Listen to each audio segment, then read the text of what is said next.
Assalamualaikum warahmatullahi wabarakatuh.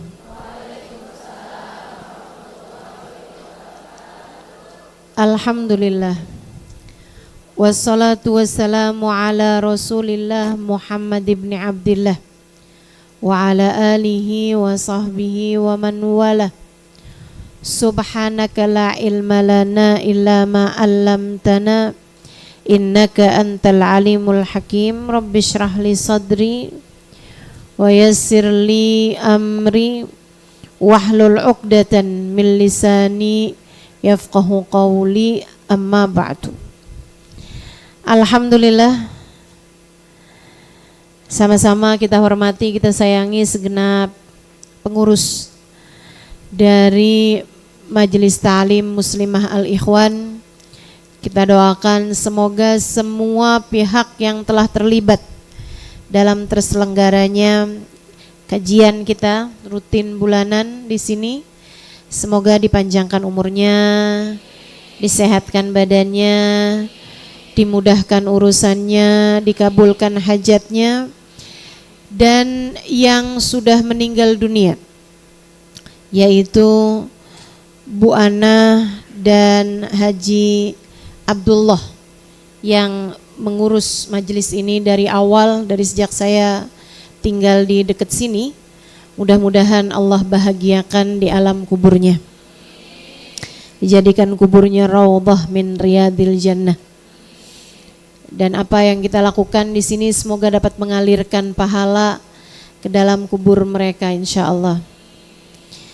Segenap hubabah, segenap syarifah, segenap ustadzah, para pimpinan pondok pesantren, pimpinan majelis ta'lim, dan juga semua yang hadir di majelis ini, tim Hadrah Asyikin Nabi, dan juga semua teman-teman, baik ibu-ibu, kakak-kakak, adik-adik, anak-anak, yang semoga semuanya dirahmati dan dicintai Allah, disayangi dan disyafaati baginda Nabi besar Muhammad sallallahu alaihi wa ala alihi wasallam insyaallah. Amin ya rabbal alamin. Kita ada di penghujung tahun. Ini kalau hitungan tahun masa pembelajaran, kita nih kalau di bulan Rajab udah ada di penghujung tahun. Tinggal sisa 1 bulan lagi kita akan memasuki bulan suci Ramadan. Nah, kalau habis bulan Ramadan tuh naik kelas. Banyakan naik kelas. Ada juga yang tinggal kelas. Jangan sampai ada yang dikeluarkan dari kelas. Ini kayaknya kagak naik-naik nih. Udah 5 tahun, mohon maaf, keluar aja dah. Gitu ya. Itu jangan sampai ada di antara kita yang kayak begitu posisinya. Mudah-mudahan tambah tahun tambah dekat, tambah tahun tambah ngerti, tambah tahun tambah solehah, tambah tahun tambah dekat sama surga, tambah tahun tambah dekat sama Allah Ta'ala, tambah tahun tambah dekat posisinya dari Nabi besar Muhammad sallallahu alaihi wasallam insyaallah. Amin ya rabbal alamin. Jadi tinggal 1 kali kajian di bulan depan yang akan saya majukan jadi tanggal 18. Saya ngomongin dulu takut lupa. Ntar pas saya kajian kagak banyak yang hadir. Soalnya lain tanggalnya gitu ya. Tanggal 18 ya, 4 hari sesudah pemilu. Ya kan? Perasaan saya sih kayaknya 2 periode deh. 2 periode. 2 putaran. Iya, 2 putaran. Perasaan saya sih. Jadi mudah-mudahan kita bisa ketemu lagi bulan depan. Sehat afiat, panjang umur, fi taatillah. Mudah-mudahan ketemu juga di bulan Ramadan. Maksudnya umur kita sampai ke bulan Ramadan. Bukan artinya kita ada kajian di bulan Ramadan ya. Mudah-mudahan umur kita sampai ke bulan Ramadan, sampai ke Lailatul Qadar, sampai kepada bulan di mana Allah Subhanahu wa taala memberikan banyak karunia kepada hamba-hambanya. Insyaallah, amin ya rabbal alamin. Dan kajian kita di tahun ini masih di kisaran wanita di sekitar Nabi Muhammad alaihi wassalam. Wanita-wanita di sekitar Nabi kita Muhammad sallallahu alaihi wasallam. Kita udah bahas Sayyidah Khadijah, Sayyidah Fatimah, Sayyidah Aisyah, Sayyidah Zainab, Sayyidah Aminah, Sayyidah Halimah Sa'diyah, Sayyidah Syafa, Sayyidah Sulaim, Sayyidah Ummu Habibah. Gitu ya. Ada banyak yang sudah kita bahas dan sekarang kita sampai di pembahasan Ummu Umarah. Teman-teman sekalian saya muliakan, namanya Nasibah binti Ka'ab. Namanya. Suaminya namanya Zaid. Punya anak 2 laki-laki namanya Abdullah sama Habib. Habib bin Zaid. Seorang anak yang sangat rupawan yang kemudian meninggal dunia dibunuh sama Musailamah Al-Kadzab. Itu namanya Habib bin Zaid. Anaknya Ummu Umarah. Anaknya Nasibah binti Ka'ab. Saudaraku sekalian yang saya muliakan, wanita ini adalah salah satu dari muslimah, sahabat-sahabat perempuan dari baginda kita Nabi besar Muhammad sallallahu alaihi wa ala alihi wasallam yang memang berasal dari Yathrib, Madinah. Jadi dia adalah salah satu dari sahabat-sahabat Ansar. Sekeluarga masuk Islam dengan ajakan dari Mus'ab bin Umair. Kan Madinah itu Islamnya awal-awalnya dari Mus'ab bin Umair kebanyakan. Saya ulangi nih kayaknya ceritanya ya. Kayak pada lupa dah gitu. Muka-mukanya itu kayak yang mana sih gitu.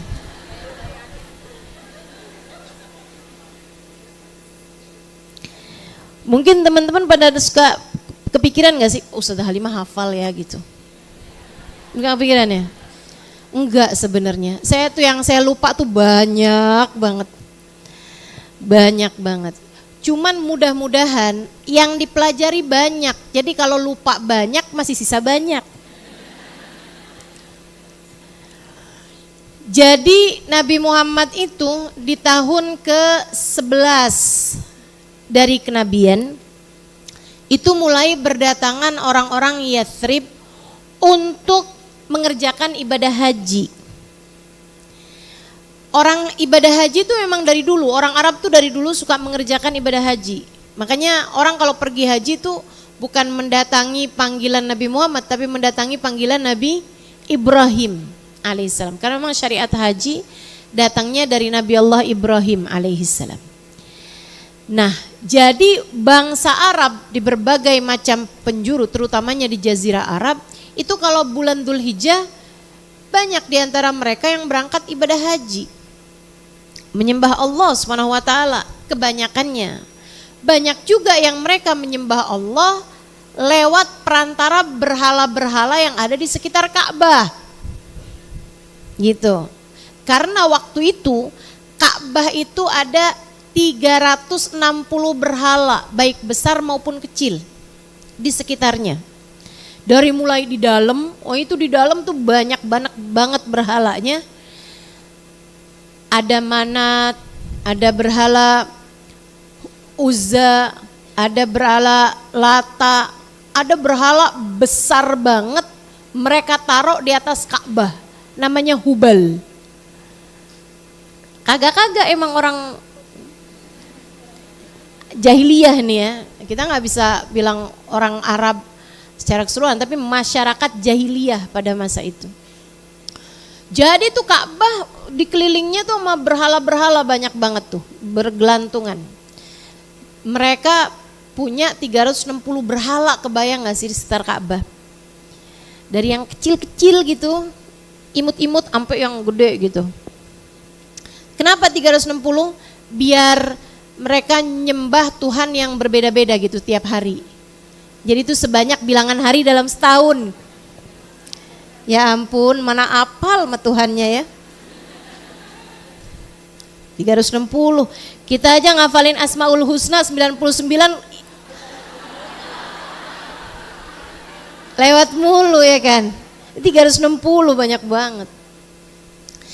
Nah, datang tuh ceritanya ada 17 orang, 10 laki-laki, 7 perempuan untuk mengerjakan ibadah haji. Mulai banyak orang masuk Islam. Jadi orang kafir Quraisynya nih kayak kebakaran jenggot lah mereka. Jadi mereka meeting nih ceritanya nih, rapat penting.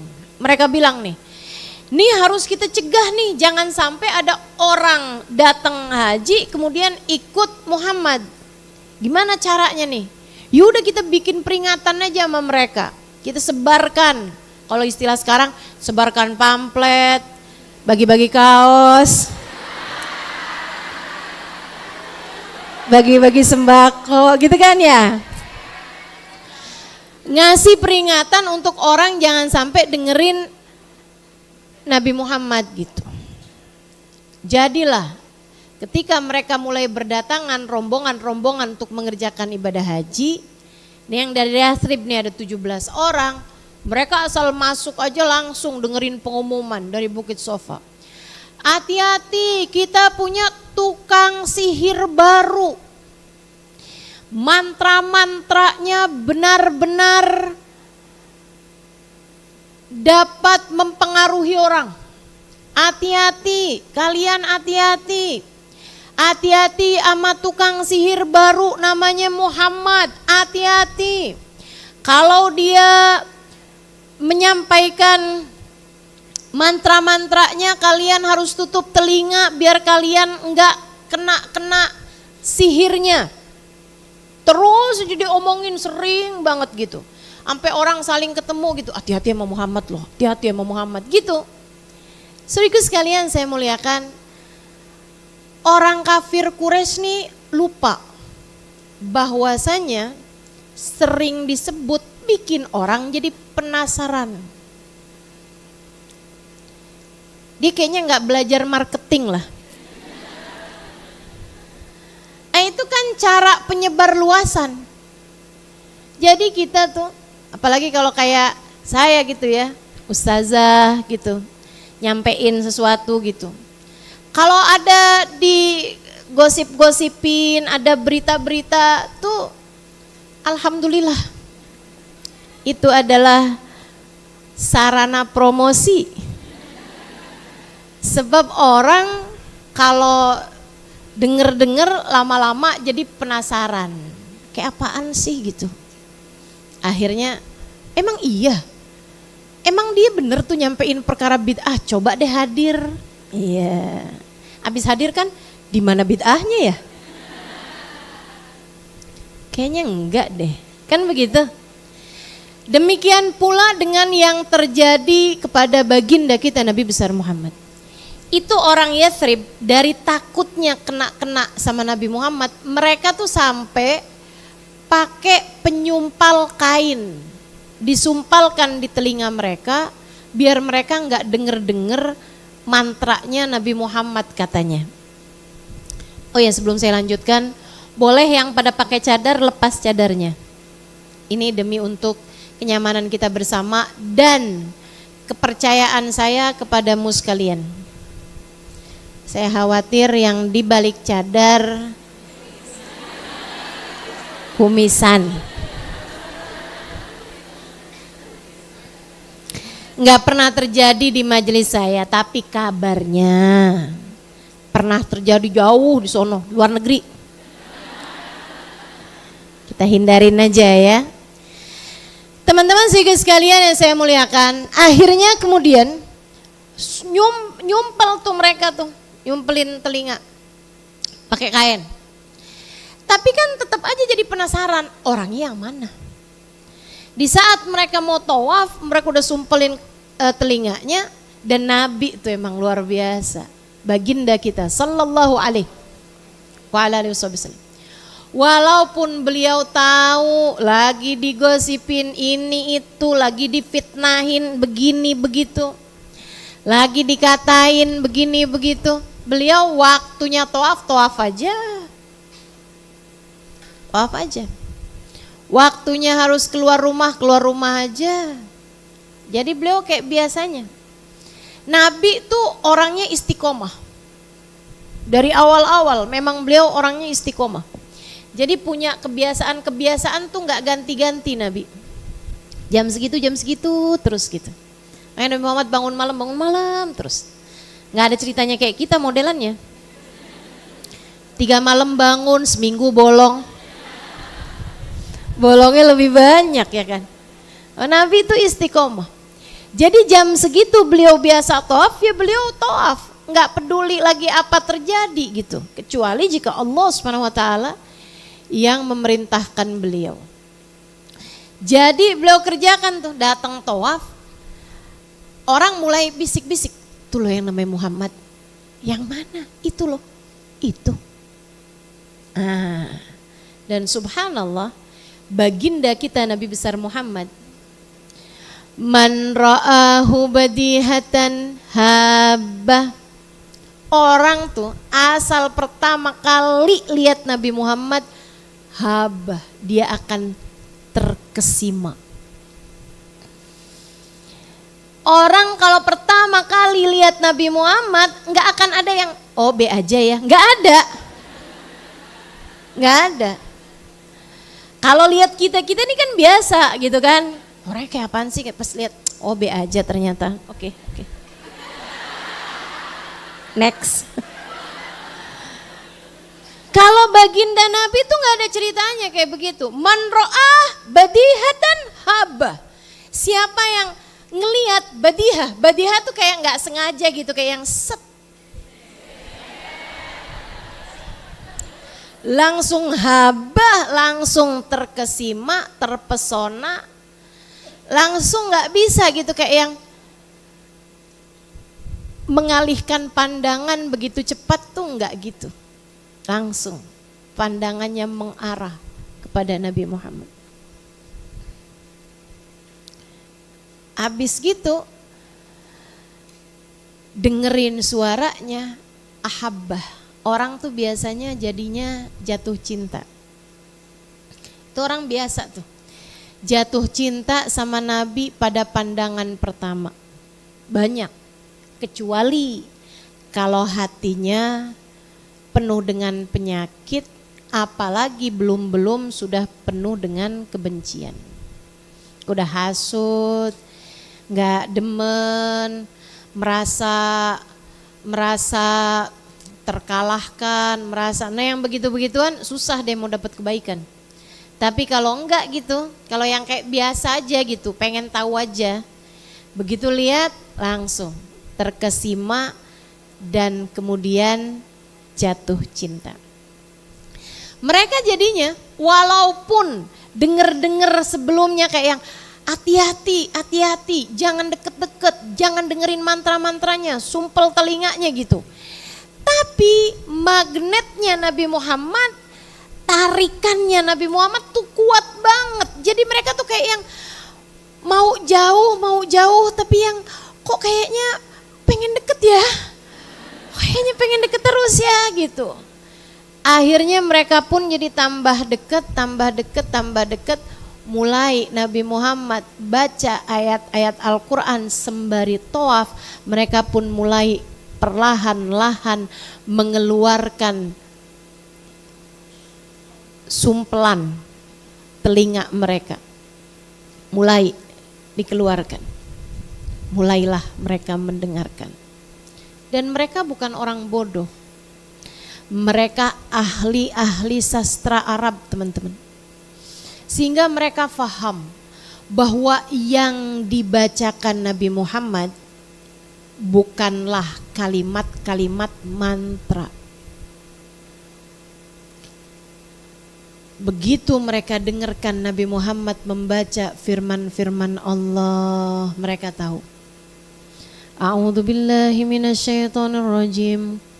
Bismillahirrahmanirrahim. Qul huwallahu ahad. Allahus samad. Lam yalid wa lam yulad. Wa lam yakul lahu kufuwan ahad. Mereka tahu itu bukan mantra. Kan dari bunyinya aja udah gak ada mantra-mantranya itu.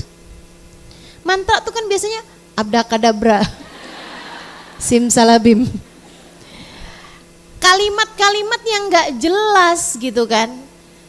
Lah ini mantra-mantra dari mana gitu. Gak ada pantes-pantesnya disebut mantra. Yang ada adalah kalimat-kalimat dengan mutu yang sangat tinggi, yang sangat indah teman-teman sekalian. Akhirnya kemudian mereka pas pulang dari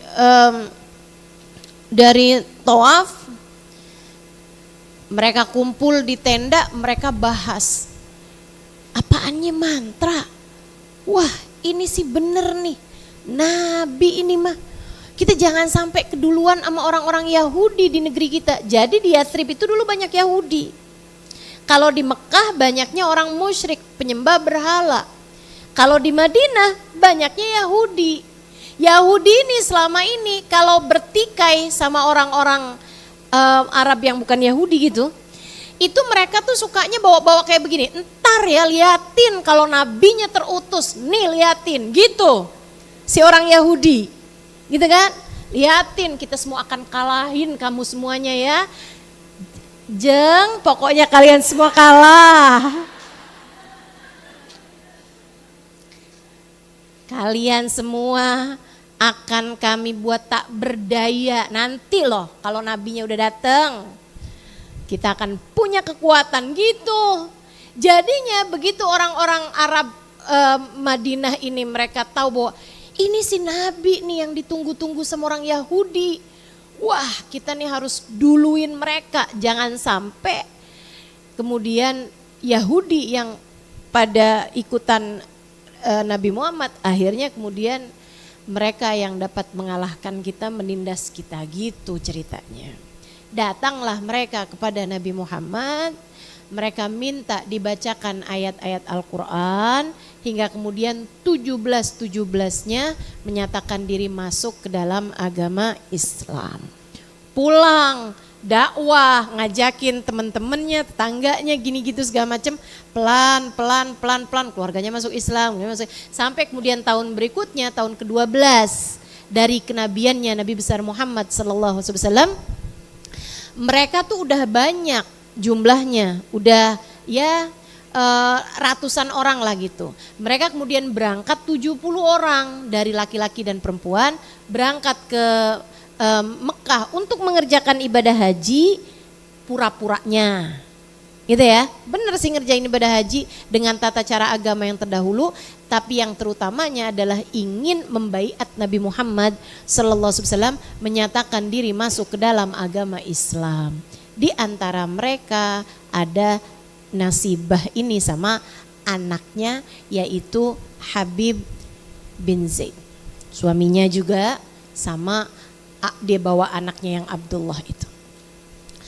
Teman-teman sekalian saya muliakan, datang ke sana mereka menyatakan diri masuk ke dalam agama Islam. Nah, Nabi Muhammad mengutuskan Mus'ab bin Umair untuk mengajarkan mereka Al-Quran. Mus'ab ini teman-teman gantengnya luar biasa. Salah satu dari cowok-cowok idaman di masa itu. Sampai kalau dia jalan tuh cewek-cewek tuh kayak yang mendadak gatel tenggorokannya gitu. Kayak yang Mus'ab gitu. Jadi rupa-rupanya cewek agresif tuh dari dulu. Kamu kalau ngelihat cowok ganteng terus senyum-senyum, lirik-lirik gitu. Itu mah purba. Bukan cewek keren tuh. Ya kan? Tapi ketika melihat cowok yang ganteng kamu menundukkan kepala, menundukkan mata, menundukkan pandangan, gak mau lihat karena berharap rahmat ridha Allah Subhanahu wa taala. Nah, itu baru keren. Kalau yang modelannya godain cowok-cowok gitu, kalau dia ganteng, itu mah purba itu. Manusia dulu kuno.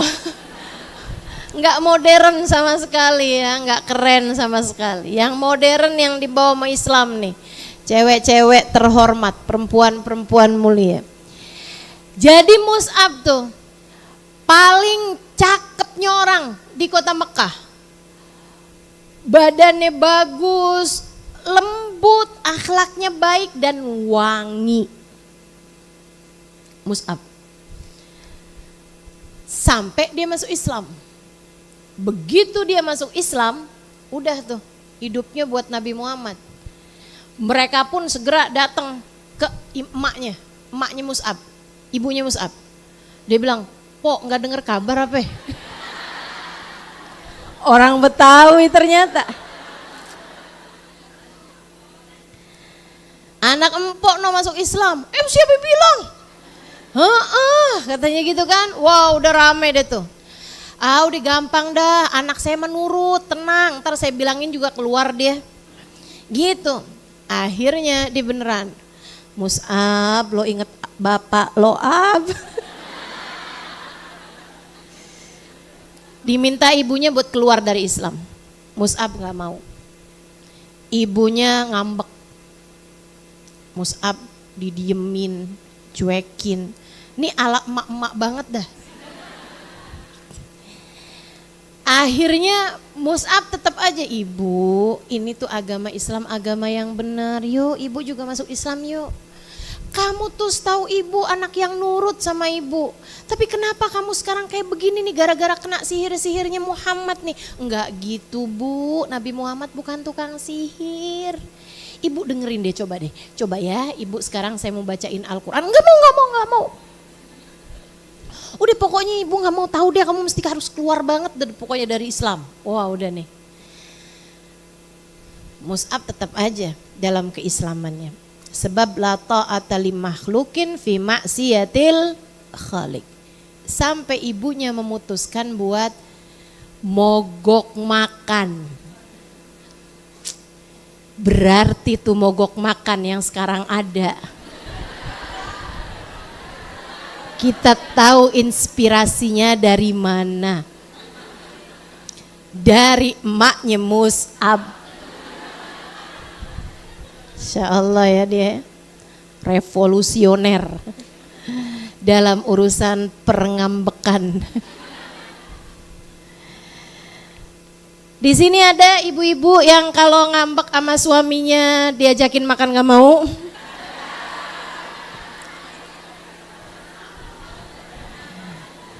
Mendadak langsung kenyang. Enggak. Ini loh kesukaan kamu. Enggak.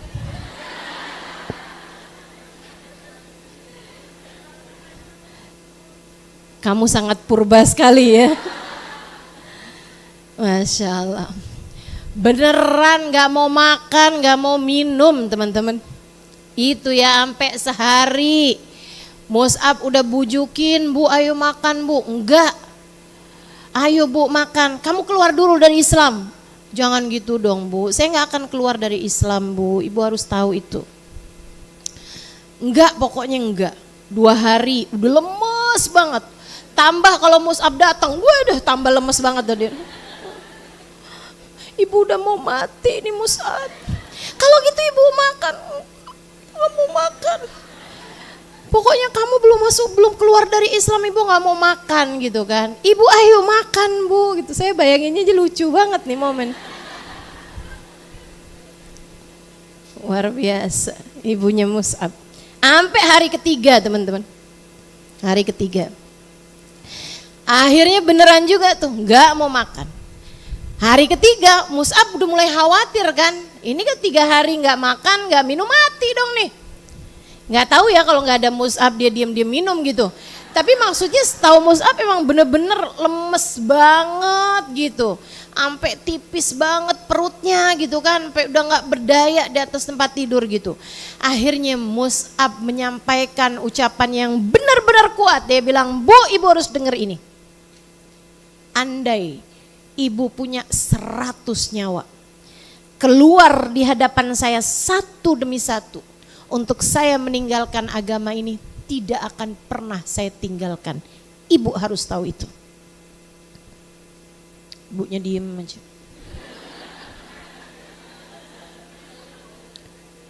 Habis itu bilang,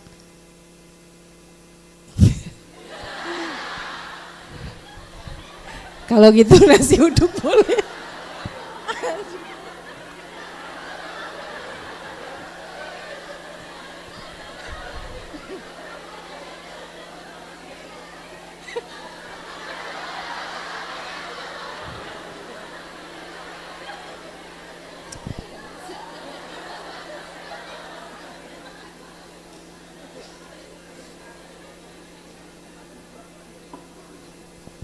Ada aja.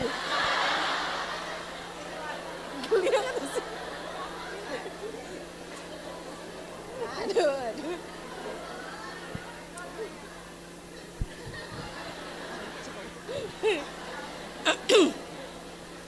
Udah tuh akhirnya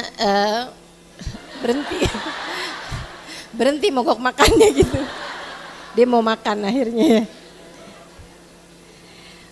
Mus'ab bin Umair. Nah, Nabi ngelihat nih Mus'ab nih orang dengan tampang yang bagus banget, cakep banget gitu. Nabi itu teman-teman kalau ngirim utusan selalu dilihatnya itu yang cakep. Jadi memang salah satu modal itu ya. Daiyah gitu emang seharusnya mesti cakep. Jadi maafkan saya atas segala keterbatasan. Ya Allah, ini udah usaha loh saya segini. Masya Allah. Jadi itu si Mus'ab tuh. Akhirnya diutuslah Mus'ab ngajarin Al-Quran kepada laki-laki dan perempuan. Orang pada masuk ke dalam agama Islam banyak tuh. Dari ajakannya Mus'ab bin Umair hingga tahun ke berikutnya. Mulailah Allah izinkan umat Islam untuk hijrah ke Madinah, ke Yathrib. Jadi mulai itu berangkat rombongan demi rombongan demi rombongan. Sehingga sekalian saya muliakan, sekarang kita ke Ummu Umarah. Dia udah belajar Islam, dia udah cinta sama Nabi Muhammad. Sekeluarga udah cinta mati sama Nabi Muhammad. Ini cinta mati yang beneran cinta mati teman-teman. Yang rela mati buat Nabi Muhammad. Mereka diantara yang menunggu-nunggu kapan datangnya Nabi Muhammad, kapan datangnya Nabi Muhammad. Hingga sampai Nabi Muhammad datang. Mereka adalah orang-orangnya tuh yang ikut serta menghadiahkan Nabi Muhammad, ikut serta ngebantuin Nabi Muhammad, bangun masjid, bangun rumah, semua hal tuh. Di antara orang-orangnya itu keluarga tersebut, keluarga Nasibah binti Ka'ab atau Ummu Umarah. Dengan anaknya dua orang itu ya, Habib bin Zaid sama Abdullah bin Zaid dan suaminya juga. Teman-teman sekalian, nah saya akan fokus kepada Ummu Umarah dengan momennya atau kebersamaannya dengan baginda Nabi besar Muhammad sallallahu alaihi wasallam. Sehingga sekalian saya muliakan, terjadi perang Badar. Ummu Umarah di rumah, nggak ikut apa-apa. Tapi habis itu suaminya ikut pergi perang. Habisnya itu di waktu perang Uhud. Itu juga yang Habib nggak ikut tuh waktu perang Badar karena masih belum cukup umur. Waktu perang Uhud, tuh sekeluarga berangkat semua. Gara-garanya suaminya bilang, kayaknya kalau perang itu kita perlu banyak perawat-perawat dari kalangan perempuan. Perempuan tuh kan lebih detail gitu, lebih pinter ngurusin orang sakit gitu kan. Jadi kayaknya perempuan diperlukan juga deh. Jadi berangkat tuh ke medan peperangan Uhud.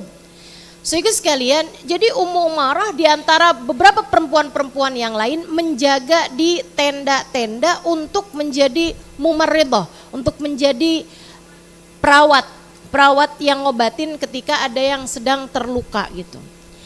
Dan genderang perang, suara perang itu kan kedengeran kan. Jadi kalau ada apa-apa yang berbeda itu kan kedengeran. Ummu Umarah cerita, pertamanya perang itu berjalan rapi gitu. Ada diawali dengan perang tanding, hingga kemudian perang berkecamuk, hingga kemudian dia dengerin suara perang yang sangat bergelora gitu, sangat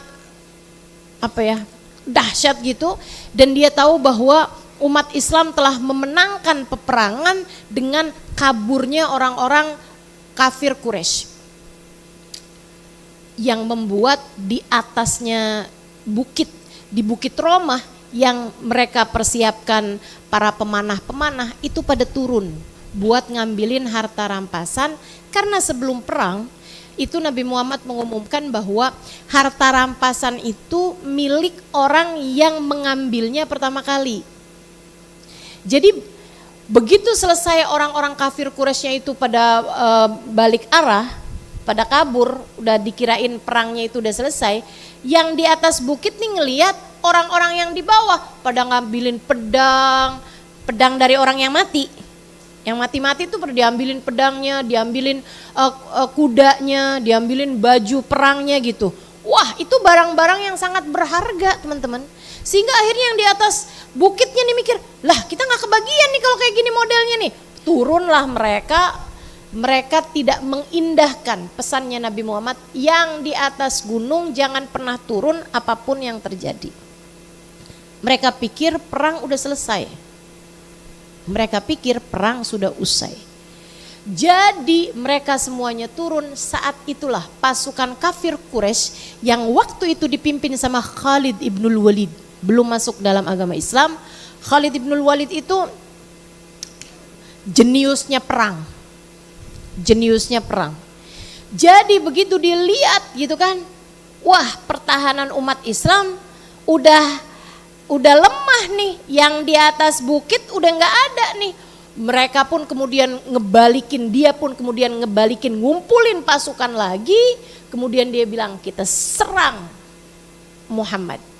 Maka mereka semuanya kembali bawa persenjataan mereka, kembali menyerang umat Islam, terutamanya mereka serang baginda Nabi besar Muhammad SAW. Itu Nabi itu asalnya di sekitar Nabi itu ada Sayyidina Hamzah, ada Sayyidina Ali, ada di dekatnya Nabi Muhammad tuh Sayyidina Umar bin Khattab, dan ada beberapa orang-orang lain yang memang ada di sekitar Nabi asalnya. Akan tetapi ketika kafir Quraisy balik nyerang lagi, mereka pun terpaksa ngadepin musuh-musuh yang berdatangan itu, sehingga akhirnya jadi pada kalang kabut, semuanya jadi jauh dari sekitar Nabi Muhammad. Itu Nabi sampai jatuh, sampai retak dahinya, sampai tanggal 2 gigi gerahamnya. Keadaan Nabi sangat-sangat berat waktu itu teman-teman. Ummu Umarah di dalam tendanya didengar kayak, kok suara perang lain nih sekarang. Habis gitu mulai berdatangan orang-orang yang terluka. Karena perang itu tadi gitu kan. Mulai datang nih orang-orang yang terluka. Dia ngeliat, wah kenapa nih gitu kan. Dia mulai sibuk-sibuk gitu. Habis itu dia dengar suara. Ini ya, cinta. Dia dengar suara kayak begini nih bunyinya. Muhammad maktul, Muhammad kutil Muhammad, qad istushhid Muhammad, Sayyiduna Muhammad qad istushhid, Rasulullah qad istushhid, Nabi Muhammad tewas, Nabi Muhammad terbunuh, Muhammad telah terbunuh. Suara orang kafir bilang Muhammad terbunuh, suara umat Islam mereka bilang Nabi Muhammad telah terbunuh, Rasulullah telah terbunuh. Itu Ummu Umarah ketika dengar itu, dia ambil salah satu pedang dari yang sedang dia rawat. Dia lagi mau ngerawatin luka nih. Begitu dia Rasulullah qad istushhid, dia ambil pedangnya kayak orang gak sadar gitu. Dia keluar dari tenda. Dia kemudian segera menuju ke arah tempat baginda Nabi Muhammad SAW. Kemudian dia lihat Nabi Muhammad sedang dalam keadaan menadah darah beliau. Beliau masih ada, beliau masih hidup, lagi nadahin darahnya biar enggak sampai jatuh ke tanah. Dahinya retak. 2 giginya telah tanggal, luka. Baju besinya, ada salah satu dari besi yang ada di baju besinya itu kesangkut di wajah beliau, di dahi beliau hingga berdarah-darah. Itu keadaannya Nabi Muhammad. Gak tahan hati Ummu Umarah. Dia bawa pedangnya itu, pedang dari gak tahu punyanya siapa. Dia bawa ke depan situ, ke depannya Nabi besar Muhammad alaihissalam. Kemudian dia ngelihat, ini kok gak ada orang-orang di sekitarnya Nabi nih gitu. Dia kemudian dibawa sebisanya dia menghalau orang-orang yang ada di dekatnya Nabi Muhammad sallallahu alaihi wasallam. Dibawa pedang itu, dia kemudian dihunus-hunuskan kepada siapapun yang ada di dekatnya Nabi Muhammad. Tak kalau orang musuh-musuh itu kayak bergeraknya ke arah kanannya Nabi gitu, dia menuju ke arah kanannya Nabi, kalau enggak dia arah kirinya, pokoknya membabi buta aja dia gini-gini, dia perang. Saat kayak begitu, dia lihat tuh ada orang bawa tameng, dia kayak lagi terluka, lagi kayak mau menuju ke arah tenda perawatan. Dia bilang lemparkan tamengmu itu, lemparkan tamengmu itu. Akhirnya dilemparin sama dia, jadi dia pegang tangan kirinya tameng, tangan kanannya pedang. Dia belain Nabi Muhammad. Dia sendirian nih kan, bingung kan. Gak lama kemudian dia lihat tuh, ada suaminya sama ada anak-anaknya. Dipanggil sama dia, bikin barisan jagain Nabi Muhammad. Lagi kayak begitu dia lihat ada Ibnu Qami'ah. Ibnu Qami'ah itu jawaranya kafir Quraisy. Maksudnya salah satu dari orang kuatnya kafir Quraisy. Dia berangsek dari pasukan musuh tuh. Dia bilang, "Aina Muhammad, Aina Muhammad." Nih si Ibnu Qami'ah nih gede badannya. Dia bilang, "Aina Muhammad, Aina Muhammad." Mana nih Muhammad? Mana nih Muhammad? Dia ketika dengar Aina Muhammad, Aina Muhammad, si Nasibah ini, Ummu Umarah ini, dia bawa pedangnya, dia bawa tamengnya, dia deketin orang itu. Jawara Mekah itu, dia sama Mus'ab bin Umair. Dia lihat nih, ustadz saya nih Mus'ab bin Umair nih, gitu kan, yang ngajarin saya Quran nih gitu. Dia 2 orang tuh ngalahin, berusaha buat ngalahin Ibnu Qami'ah, tapi ya Ibnu Qami'ah gitu kan. Enggak lama dia menewaskan Mus'ab.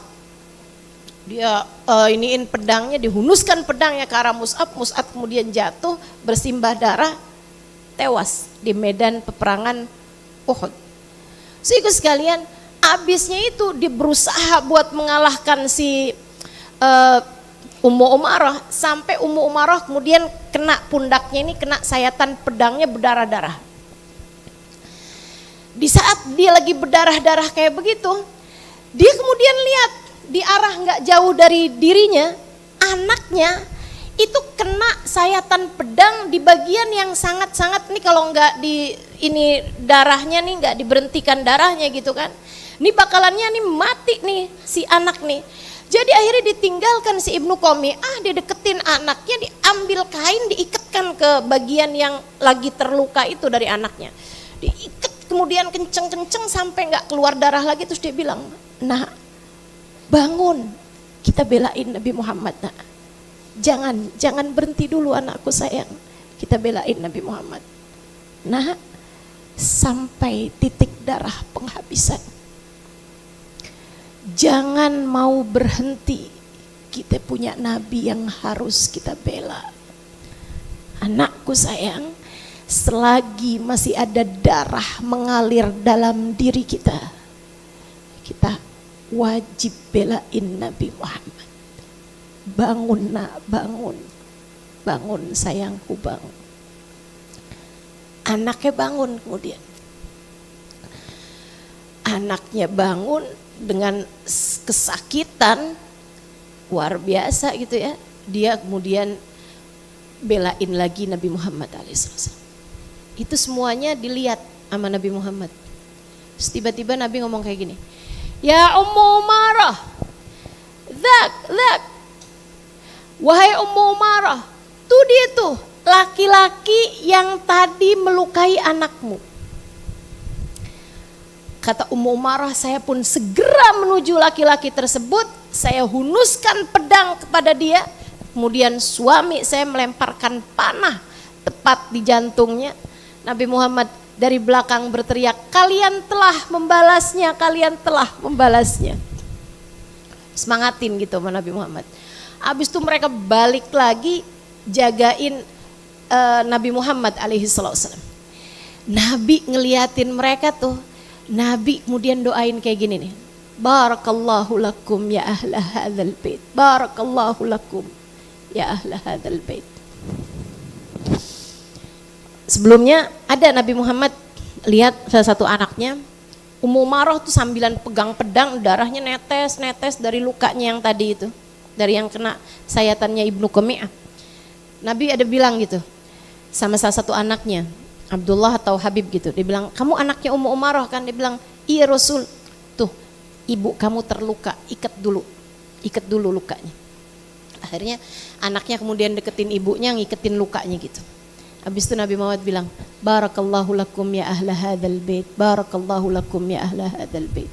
Semoga Allah kasih berkah pada kalian semua, wahai keluarga ini. Semoga Allah kasih keberkahan pada keluarga ini.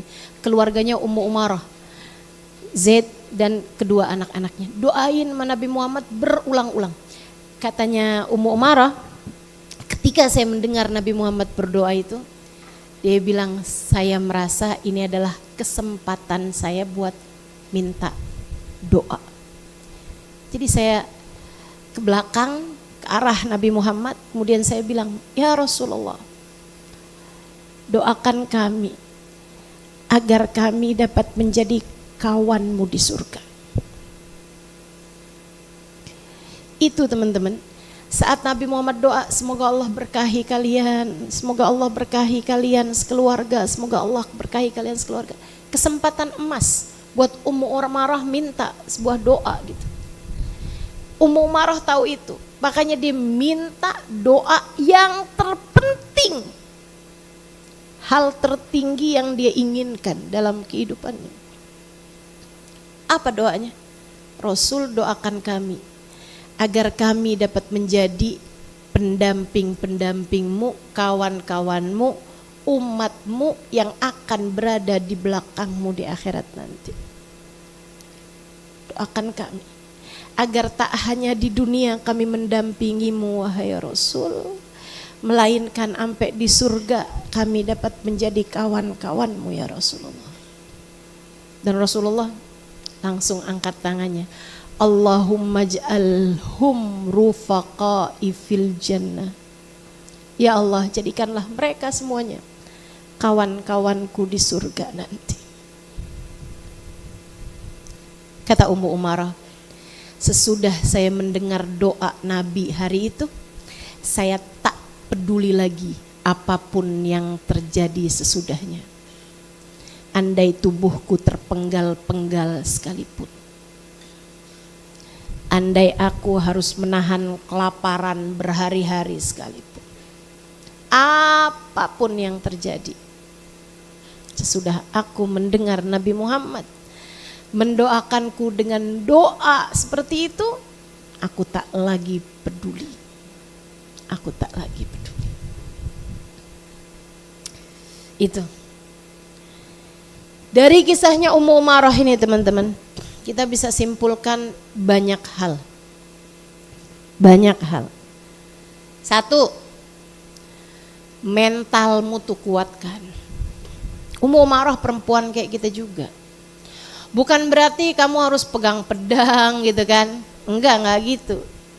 Tapi mental kamu tuh sebagai pembela Allah, sebagai pembela Rasulullah, jangan cemen.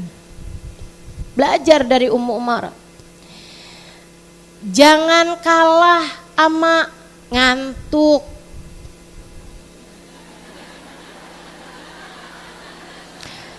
Saya sih nggak lagi bilang kamu jangan kalah sama musuh-musuh gitu kan. Jangan kalah sama setan. Ah itu mah kalah kita. Saya ngeliat nih kita nih sekarang nih punya mental yang bahkan kalah tuh sama hal-hal yang sangat remeh gitu. Ama ngantuk kita kalah, ama sakit dikit kita kalah, iya kan? Bahasanya nih, demi hadir majelis gunung kan kudaki, lautan kan ku seberangi. Kemarin gak hadir majelis kenapa? Gerimis.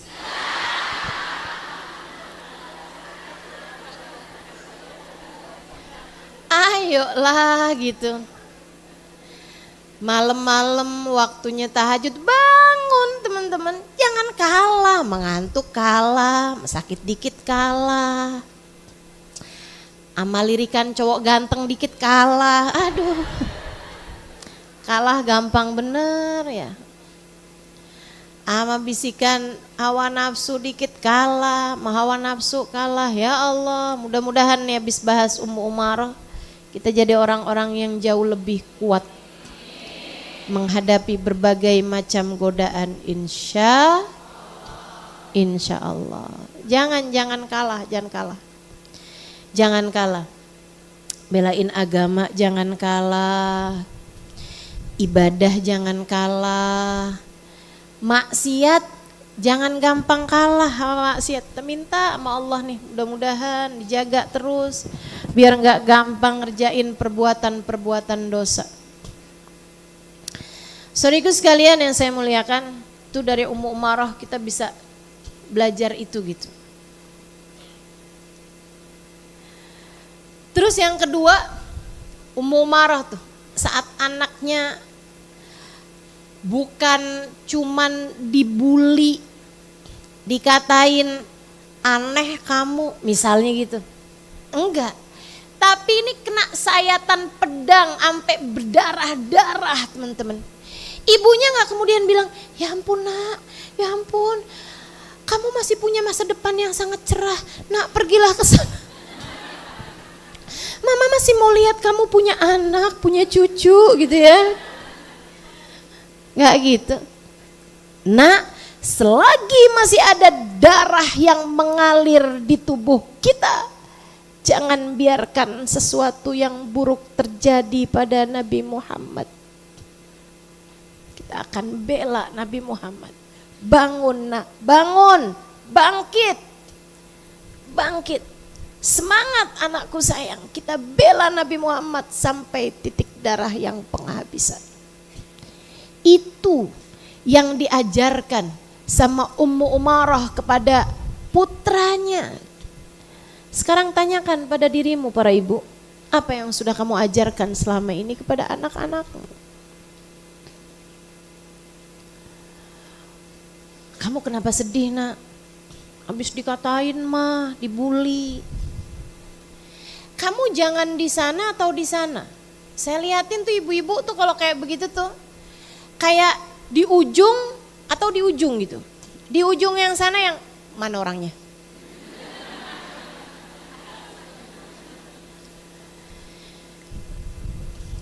Kamu nak besok datengin dia. Kamu tadi diapain aja? Dipukul mah besok. Kamu pukul dia. Kamu balas pokoknya. Ingat ya nak ya. Telinga dibayar telinga. Enggak gitu modelnya di ujung nih. Ada lagi yang di ujung yang lah gituin doang, nangis. Ya ampun, cie. Emang dia ngatain kamu apa? Saya dikatain gendut, emang. Tahukah kamu pembulian terbesar seringkali dilakukan oleh orang tua terhadap anak-anaknya. Ada banyak orang tua melukai perasaan anak-anaknya. Ini Ummu Umarah gak pernah ikutan seminar parenting. Tapi dia ngerti apa yang harus diajarkan kepada anak-anaknya. Kenapa? Sebab dia hatinya sehat.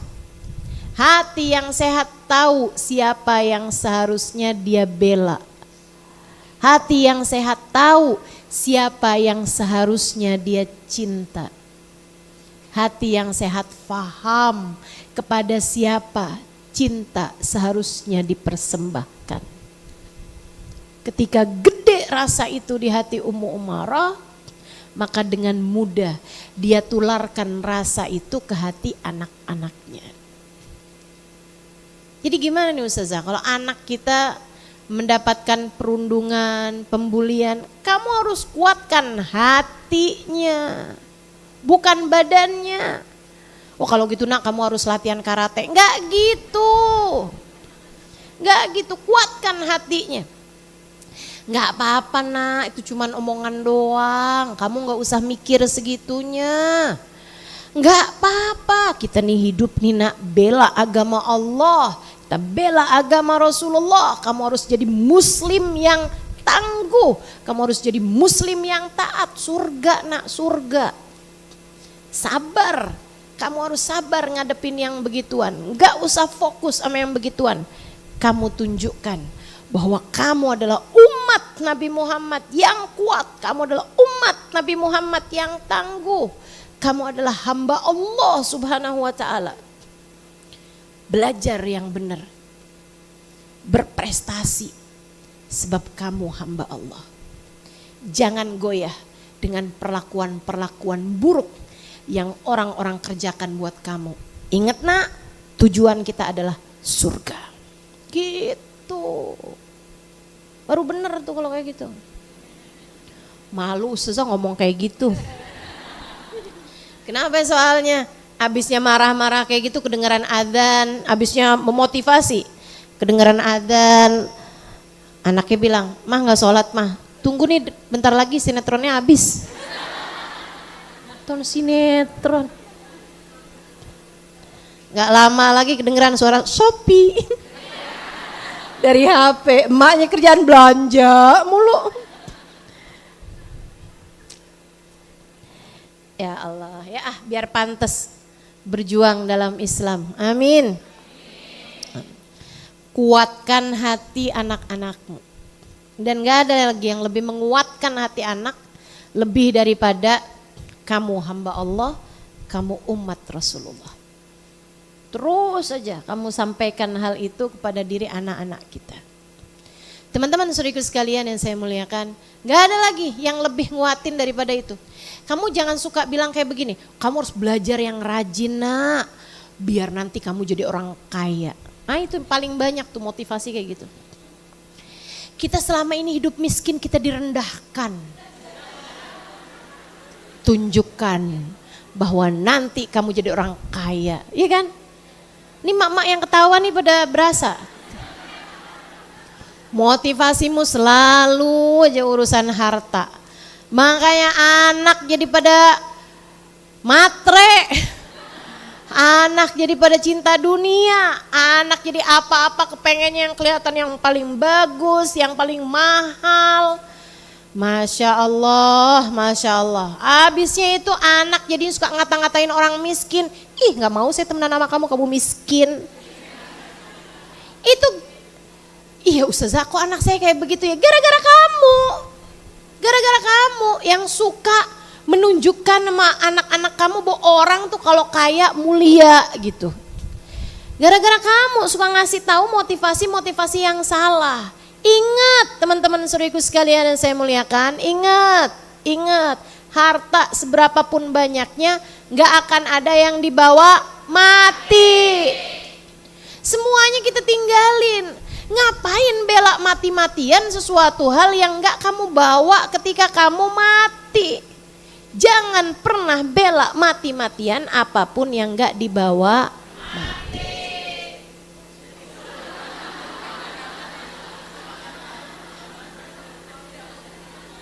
Gitu. Motivasinya mesti yang benar. Ajarkan. Karena itu adalah sesuatu hal yang masuk di hati anak-anak kita. Besarkan hatinya. Gimana cara membesarkan hati? Kenalkan kepada Zat yang maha besar, Allah Subhanahu wa ta'ala. Kamu hamba Allah nak, kamu begitu berharga, kamu mulia sebab kamu adalah hambanya Allah Subhanahu. Wala tahinu wala tahzanu wa antumul a'laun in kuntum mu'minin. Jangan sedih, jangan lemah, sebab kamu begitu berharga jika kamu adalah orang-orang yang beriman. Itu pesan Allah Subhanahu wa ta'ala kepada kita dalam Al-Quran. Dan cukuplah itu sebagai sebuah motivasi buat kita maupun buat anak-anak kita. Anak-anaknya jadi mentalnya kuat. Anak-anaknya jadinya enggak gampang-gampang merasa lemah. Anak-anaknya jadinya penuh semangat buat berjuang di jalan Allah Subhanahu wa ta'ala. Biarkan anak merasa bahwa dia adalah seorang hamba yang dicinta Allah penciptanya. Biarkan anak-anakmu merasa bahwa mereka adalah seorang umat yang dicinta sama Nabi Muhammad sallallahu alaihi wasallam, nabinya. Dengan itu dia gak terlalu peduli kalau ada orang yang gak cinta sama dia. Dengan cara itu dia gak terlalu pusing kalau ada guru gak seneng sama dia, ada teman satu gak cinta sama dia. Dia gak terlalu pusing sebab dia tahu Allah pencipta semesta cinta padanya. Nabi Muhammad yang pegang kunci surga cinta padanya. Gitu, itu cara nguatin hati anak, teman-teman saudaraku sekalian. Itu caranya nguatin hati anak. Tapi kalau selama ini kamu seringnya itu ngomong sama anak kita tuh, kamu memang bisa apa sih, tuh rapot kayak begitu tuh, emang kamu mah EQ-nya jongkok. Mama mah gak bisa ngarep apa-apa dah dari kamu, dan mama udah ngerti aja dah, anak kayak kamu nih emang gak bisa diharapin buat keluarga gitu. Teman-teman saudaraku sekalian yang saya muliakan, kenapa dia menjadi anak yang lemah, yang gak percaya diri, yang di pojokan nangis, overthinking gitu kan? Dari sejak kecil-kecil pada kena mental, sebabnya seringkali karena orang tuanya. Saya sedih kalau ngelihat anak-anak kayak begitu. Suka direndahkan bahkan sama orang yang seharusnya membesarkan mereka. Kamu tuh diminta sama Allah, wahai para orang tua. Wahai para orang tua, kamu diminta Allah bukan cuma untuk membesarkan badan mereka doang. Bukan untuk membesarkan badan mereka sampai bisa setinggi itu, sampai bisa sebesar itu, bukan. Kamu diminta Allah juga untuk membesarkan hatinya, maka besarkan hati anak-anakmu. Besarkan hati anak-anakmu. Sampaikan kepada mereka bahwa mereka adalah hamba yang terpilih dari begitu banyak hamba-hamba Allah di atas muka bumi ini. Miliar manusia hidup di atas muka bumi ini. Enggak semuanya Allah izinkan sujud kepada Allah. Anakmu iya. Enggak semua orang di atas muka bumi ini Allah izinkan untuk mengerjakan sholat, untuk bersyahadat kalimat la ilaha illallah. Ada banyak di antara mereka yang lebih cakep, lebih pinter, lebih kaya daripada anak-anakmu. Orang tuanya lebih kaya, lebih mapan daripada dirimu.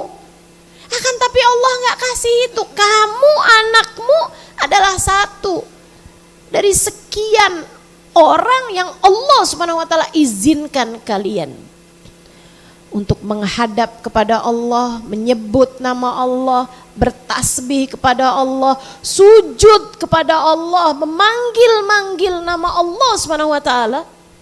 Itu adalah tanda cinta Allah Subhanahu wa ta'ala kepadamu dan kepada keluargamu. Syukuri itu. Kok malah sibuk-sibuk mikir bahwa kalau saya kaya, saya mulia. Kamu mulia. Seperti apapun nilai saldomu, Seberapapun harta yang kamu punya, kamu mulia sebab kamu hamba Allah Subhanahu wa taala. Kamu mulia sebab kamu umat baginda Nabi besar Muhammad sallallahu alaihi wasallam. Anak-anak mulia sebab mereka umatnya Nabi Muhammad sallallahu alaihi wasallam. Jangan pernah lupakan itu dan jangan pernah jadikan anakmu lupa kepada hal itu. Kamu harus menyampaikan hal ini kepada anak-anakmu.